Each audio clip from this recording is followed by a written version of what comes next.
حضرت عقبہ بن عامر جمعی رضی اللہ تعالی عنہ سے روایت ہے، انہوں نے فرمایا ایک دفعہ میں ایک جنگی سفر میں آپ کی سواری کے ہمراہ پکڑ کر آگے آگے چل رہا تھا۔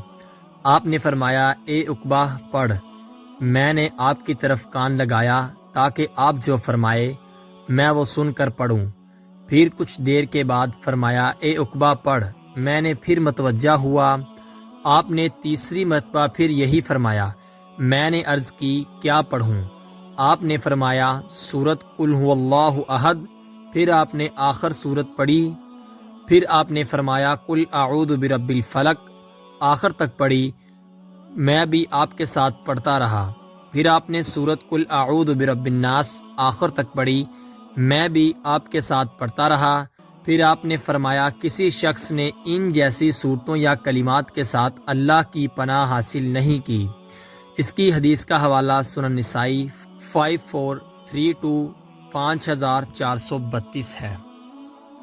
نبی کریم صلی اللہ علیہ وآلہ وسلم نے فرمایا آباد رہے وہ شخص جس نے میری حدیث سنی اور آگے پہنچائی۔ آپ اپنے عزیزوں کو یہ ویڈیو لازمی شیئر کریں تاکہ وہ بھی ثواب حاصل کر سکیں۔ ملتے ہیں آپ سے اگلی ویڈیو میں، تب تک کے لیے اللہ حافظ۔